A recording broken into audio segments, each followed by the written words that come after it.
Seguimos la lectura del libro Disparando contra Dios, ¿por qué los nuevos ateos no dan en el blanco? Y dice, ¿qué fue lo que les confirió a aquellas vestiduras mortuorias tal poder de convicción? No, perdón, ya vamos en el subtítulo de testigos oculares. Estamos hablando sobre la existencia de Jesús y su resurrección. Y un cuarto punto son los testigos oculares. La tumba vacía es importante. Si no hubiese estado vacía no podríamos hablar de resurrección, pero debemos dejar claro que los primeros cristianos no declararon simplemente que la tumba estaba vacía. Para ellos fue mucho más importante encontrarse posteriormente con el Cristo resucitado de forma intermitente durante un periodo de 40 días que culminó con su ascensión. Lo vieron, hablaron con él, lo tocaron e incluso comieron con él. Fue eso lo que les impulsó a entrar en acción, lo que les dio la valentía para confrontar al mundo con el mensaje del Evangelio cristiano y lo que es más, cuando los apóstoles comenzaron a predicar el Evangelio públicamente, el que hubiesen presenciado personalmente esas apariciones del Cristo resucitado pasó a formar parte integral de ese Evangelio. La evidencia de esto es tan sólida que incluso el académico ateo Gerd Lurden escribe: debe aceptarse como históricamente cierto que Pedro y los discípulos tuvieron experiencias tras la muerte de Jesús en las que se les apareció como el Cristo resucitado. Como era de esperar, el ateísmo de Luderman no le permite aceptar la resurrección como la causa. Sostiene que las apariciones fueron visiones, una opinión altamente improbable como veremos ahora. Primero veamos el registro documental. Pedro en Jerusalén.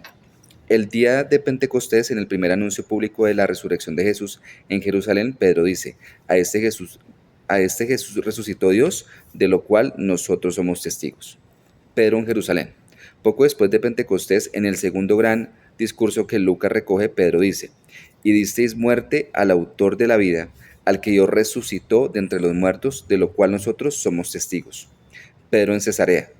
En la primera clara proclamación del mensaje cristiano a los no judíos, Pedro le dice a Cornelio, el centurión romano, que él y otros comieron y bebieron con él después que resucitó de los muertos. Pablo en Antioquía de Psidia.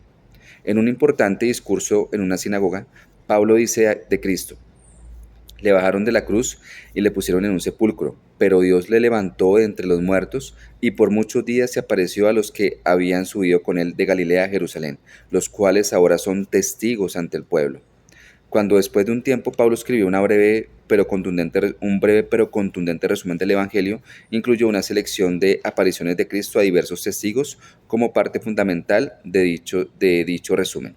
Ahora os hago saber, hermanos, el Evangelio que Cristo murió por nuestros pecados, conforme a las Escrituras, que fue sepultado y que resucitó al tercer día, conforme a las Escrituras, que se apareció a Cefas y después a los 12, luego a más de 500 hermanos a la vez, la mayoría de los cuales vieron aún, pero algunos ya duermen. Después a Jacobo, luego a todos los apóstoles y al último de todos se me apareció también a mí. Los criterios de Hume para los testigos.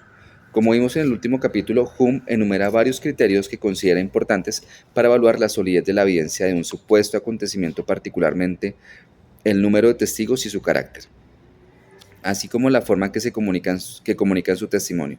En este capítulo, en respuesta a Hume, nos detuvimos en el carácter y la integridad de los apóstoles como testigos y ahora veremos otros aspectos.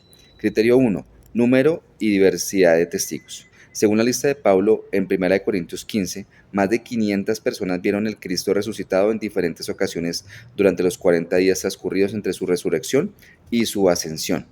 20 años después, a mediados de la década de los 50 del primer siglo de nuestra era, cuando Pablo estaba escribiendo 1 Corintios, más de la mitad de ellos seguían vivos y presumiblemente disponibles para responder a todo lo que quisiera preguntarles. Así pues, en aquella primera gran fase de crecimiento de la iglesia cristiana hubo un número considerable de testigos oculares de la resurrección.